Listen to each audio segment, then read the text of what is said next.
Hello, ladies and gentlemen, and welcome again to Syriana Analysis. I'm your host, Kevork Almasian. I know many of you are waiting or expecting me to speak about the visit of the foreign minister of Saudi Arabia to Damascus and his meeting with President Bashar al-Assad. I will address that tomorrow on Thursday, and for that, I'm going to host a very good analyst in order to uh, analyze and discuss together what happened. Just in short, I think the visit was fruitful and the meeting was positive. But as I mentioned, I'm going to post about that tomorrow at 8:30 p.m. Central European Time, so stay tuned for that. However, today I'm going to address bombshell revelations about the funding of some of the mainstream journalists and the mainstream media outlets that they claim to be independent, impartial, and that they're not biased and all this stuff. But we discovered recently that they have been getting funds from the governments actually in these countries.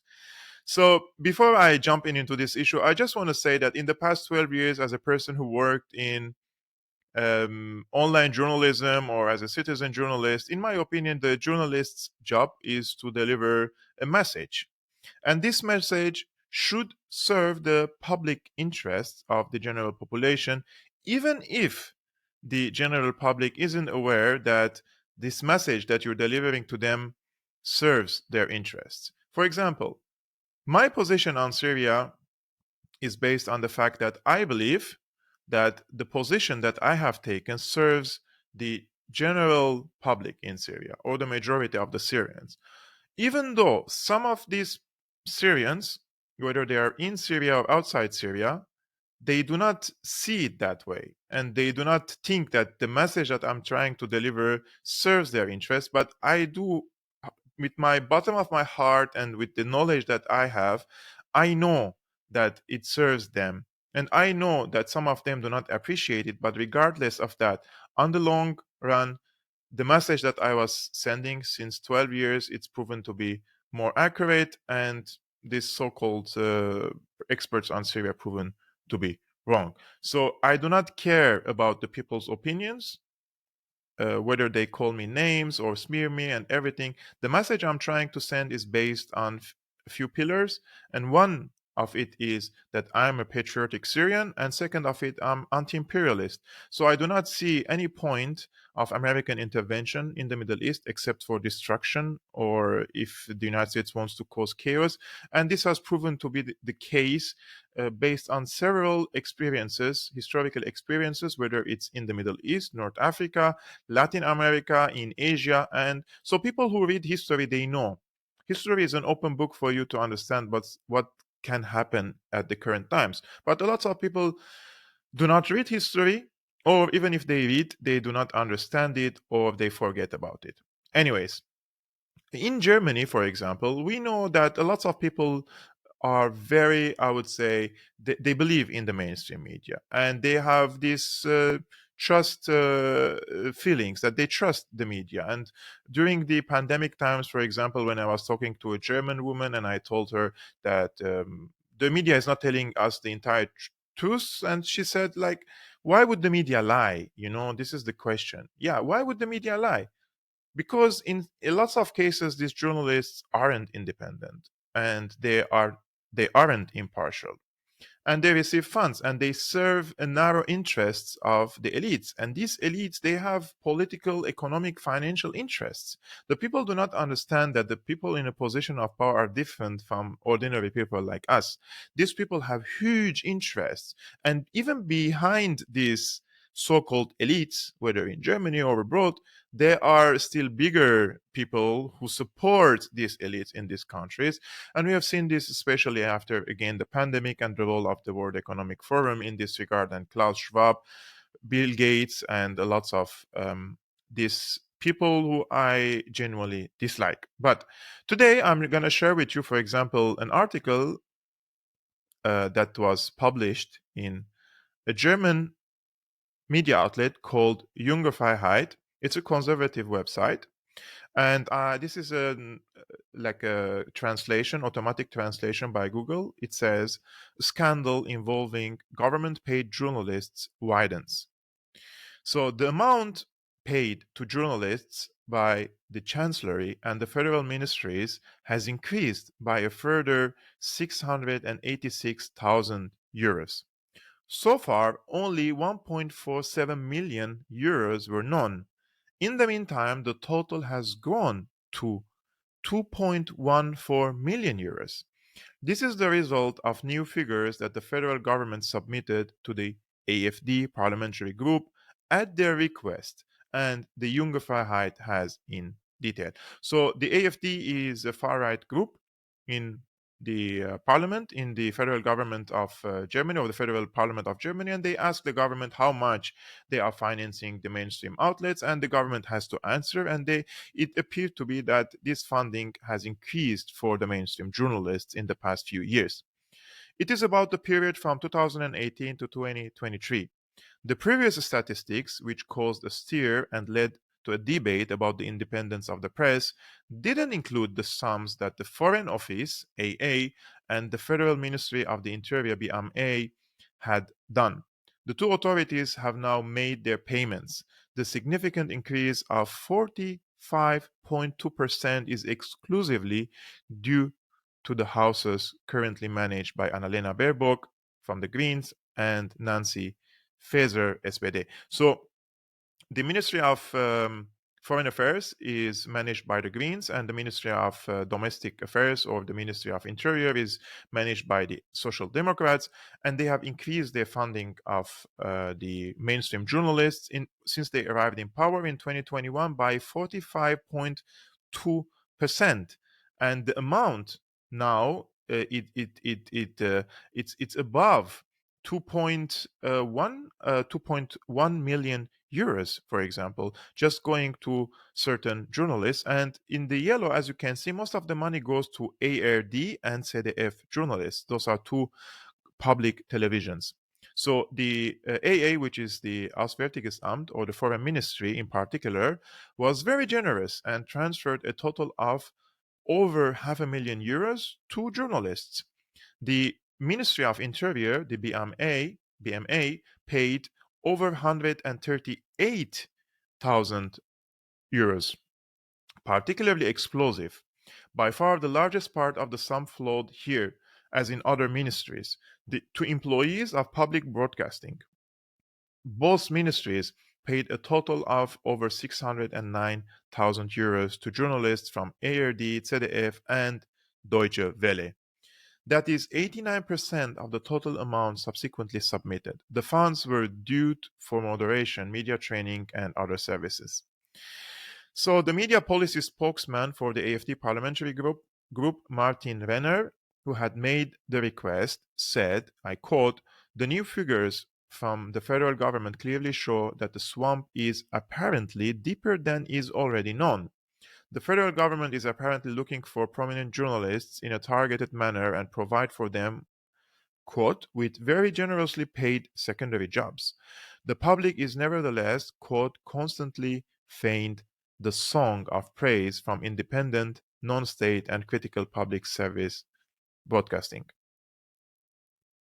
So, as someone who lives in Germany, and I follow the German press, both the alternative and the mainstream media, it's quite clear to me that the public TV channels are very biased in favor of the Greens and the Social Democrats. And they are very biased against, for example, the AfD or the Alternative for Germany. In Germany, it's Alternative für Deutschland. And you can see, for example, how many guests they host per year from these two parties, the SPDs and the Greens, in comparison to the opposition party, for example, the AfD. It's like 90% to 10% most of the time. And even if they host someone from the AfD, you have like two or three people against them. And I'm not like trying to defend the AfD, but the job of the media is to present both sides of the story equally and respectfully. But if you follow the German mainstream press, they wage lots of smear campaigns and character assassination attempts against the party itself and against politicians that who belong to this or member of these parties or politicians, senior or junior. So it happens all the time. We know about that.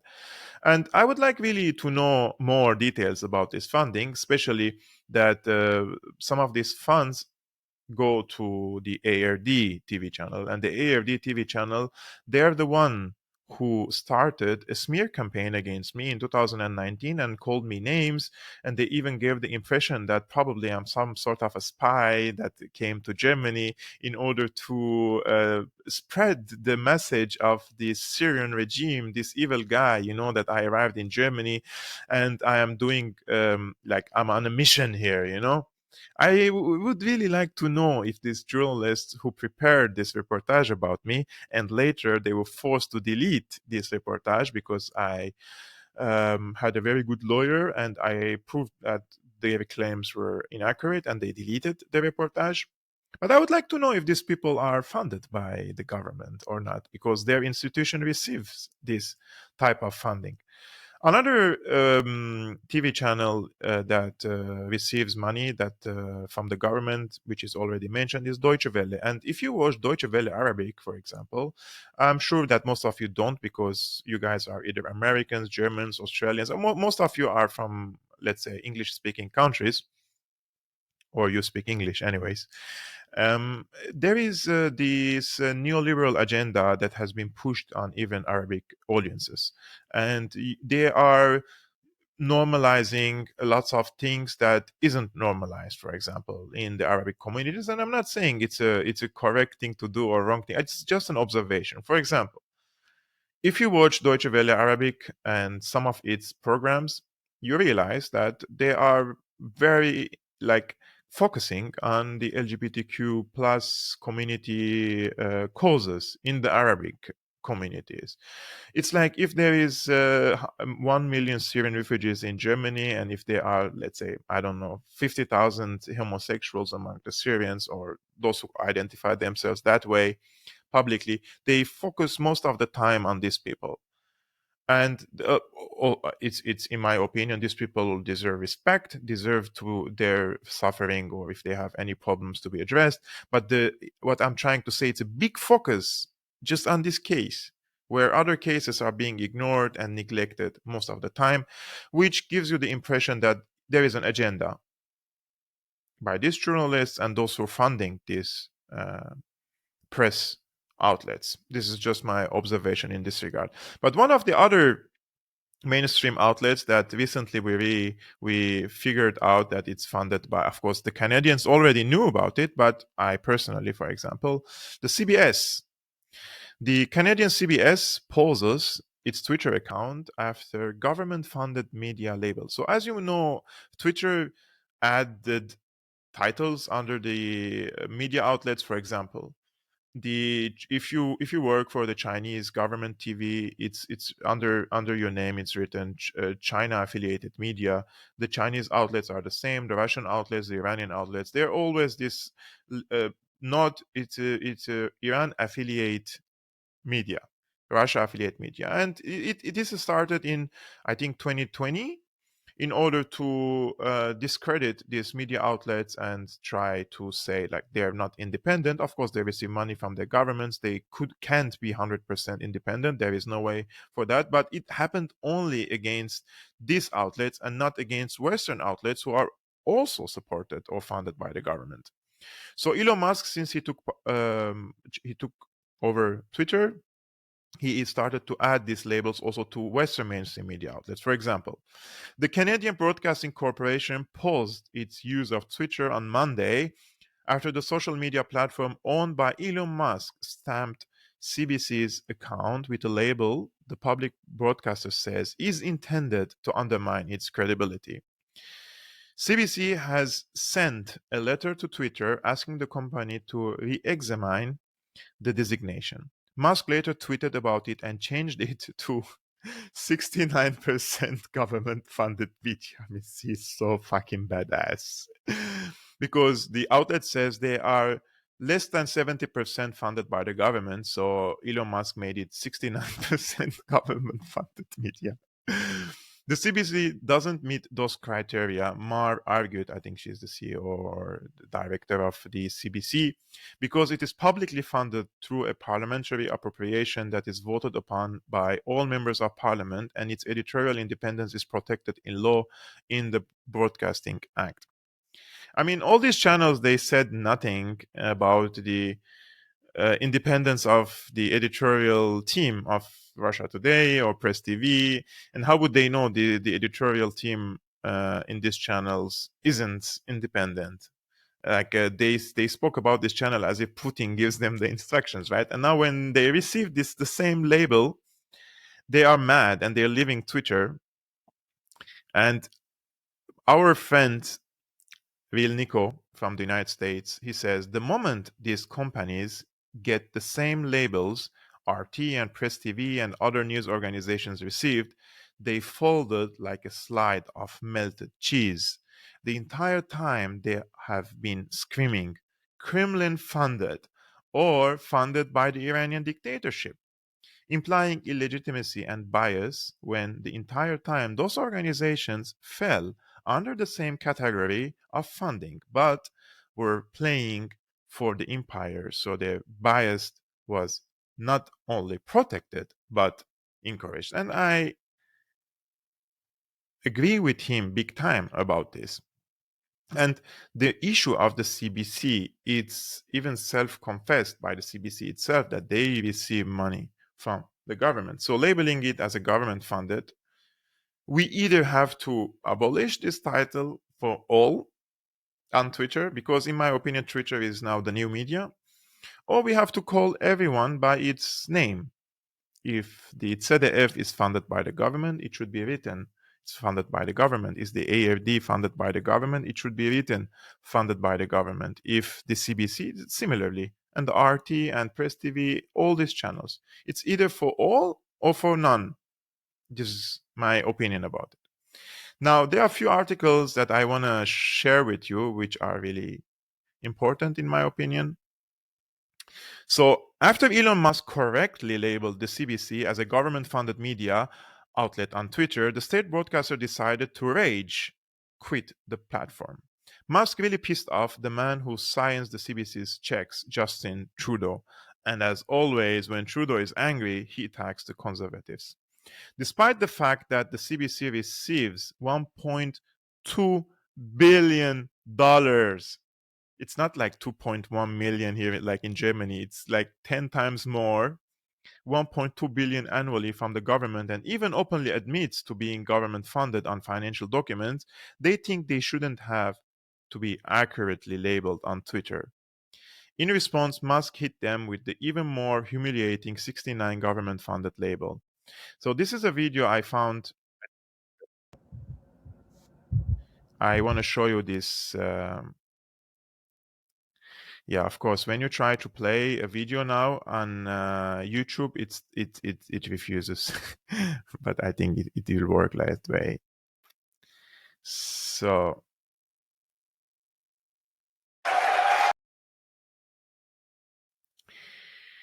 see, when I use this for before I bring you this video, nothing happens. Like it works, but then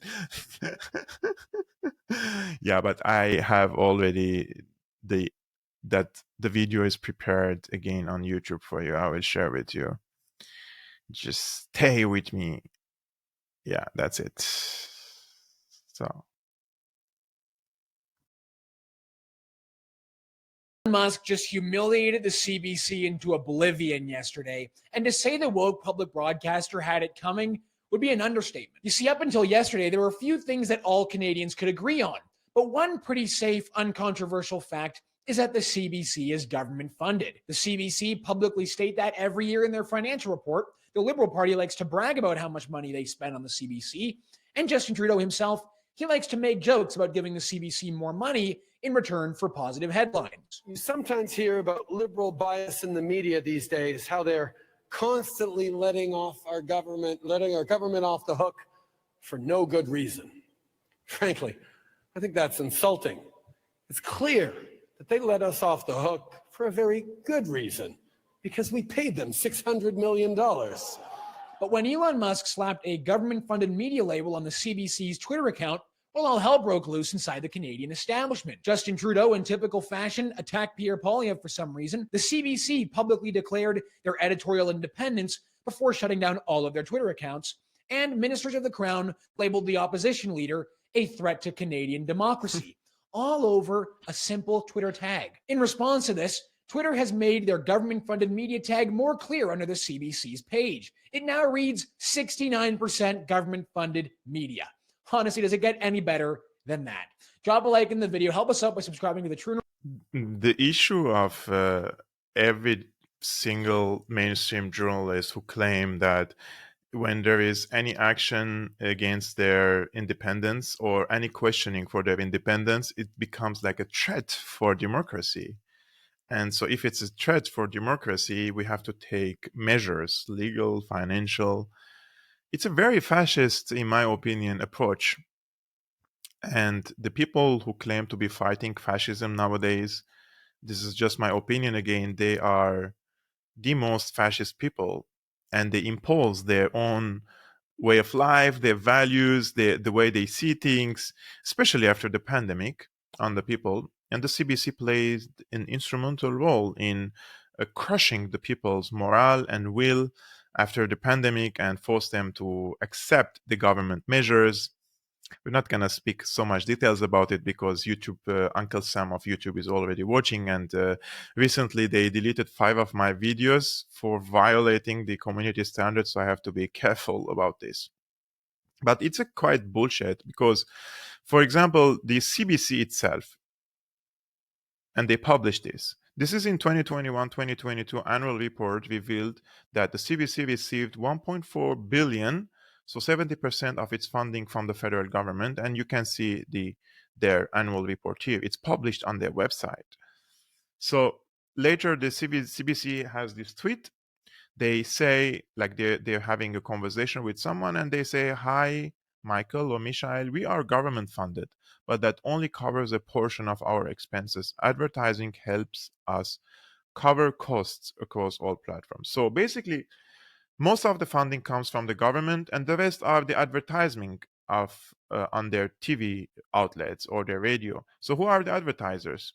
Probably big pharma, probably food companies, probably billionaires, probably also Bill Gates. So how can this channel be independent? How can the editorial team be independent? I mean, they may be think they are independent, but there is no way possible for these people to pursue any sort of policy, media policy, or to send any sort of message that challenges the funders, the source of the funding, which is the government, the big pharma, the food companies, and these green ideologues, the NGOs, Bill Gates, and name it.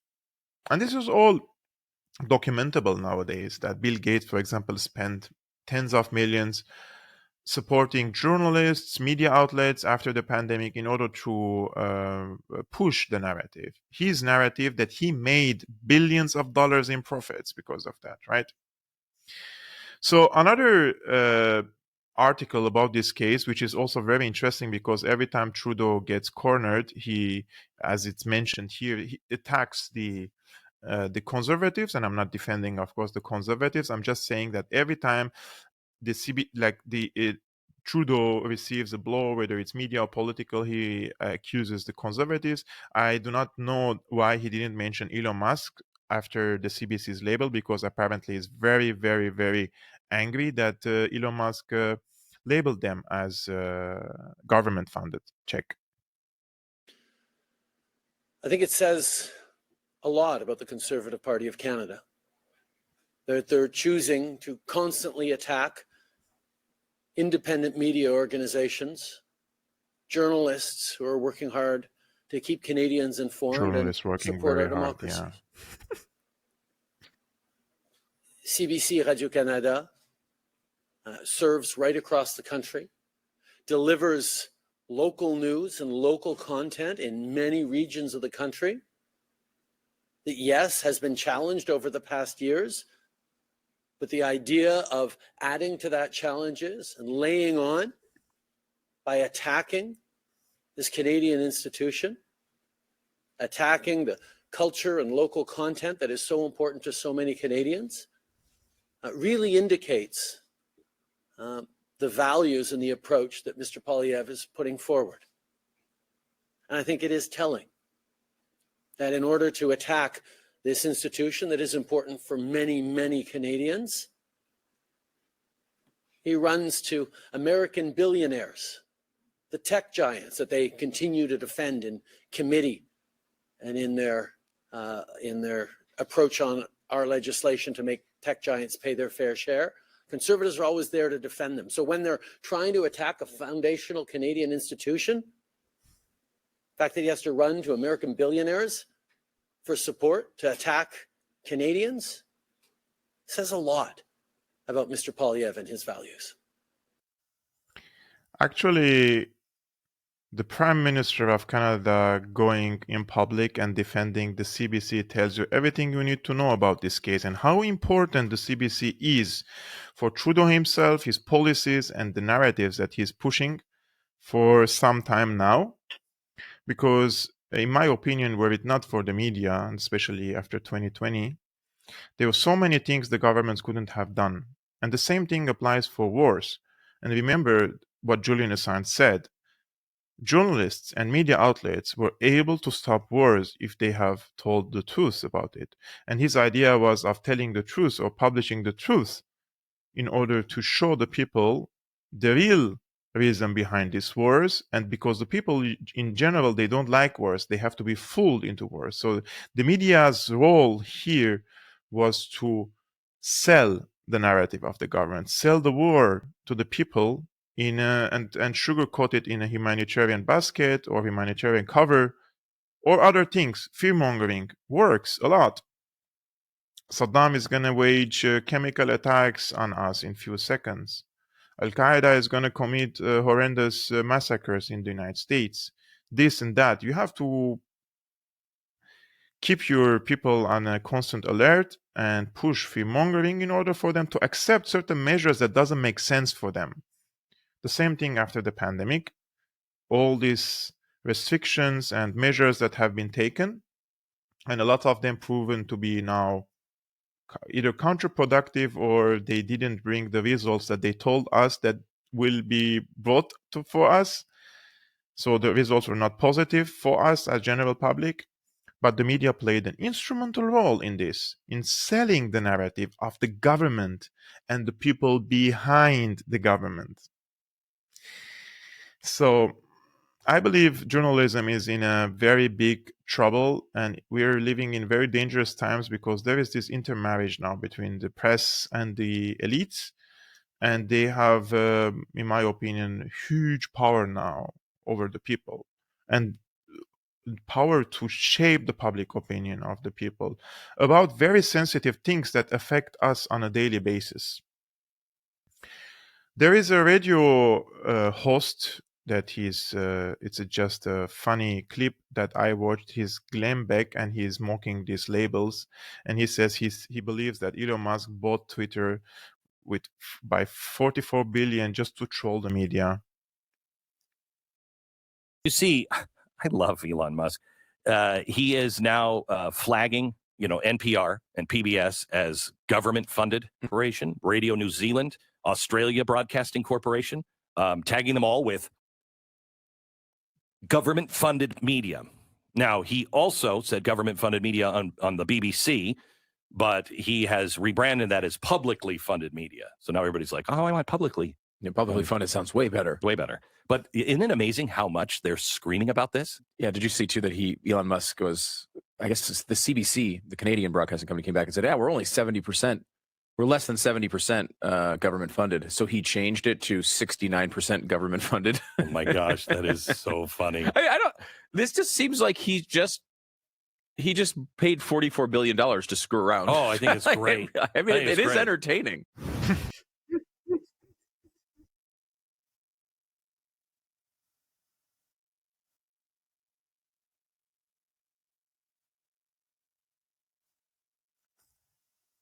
I mean, Elon Musk definitely didn't pay $44 billion to troll the press or the mainstream press.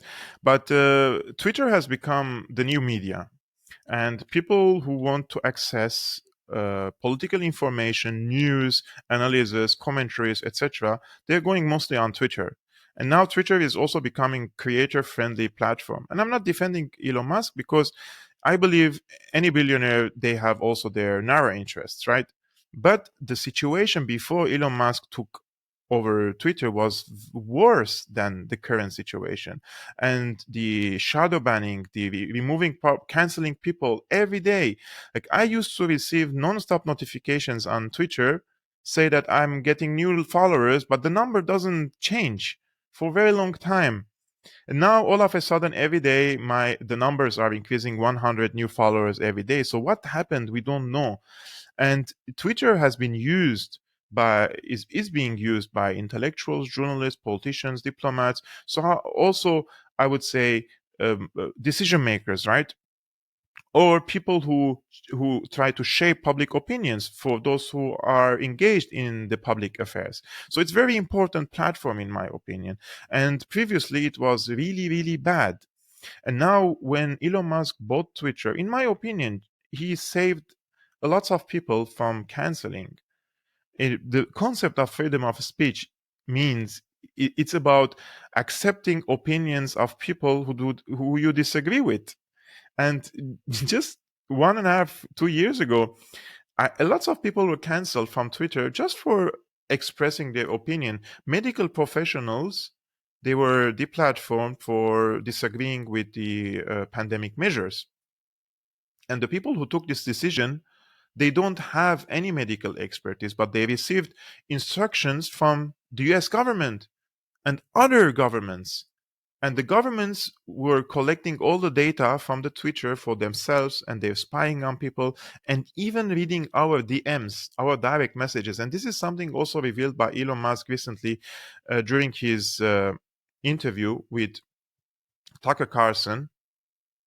And he says that the US government, the FBI, the CIA, they had full access of our DMs. The degree to which various government agencies had effectively had full access to everything that was going on Twitter blew my mind. I was not aware of that. Would that include people's DMs? Yes.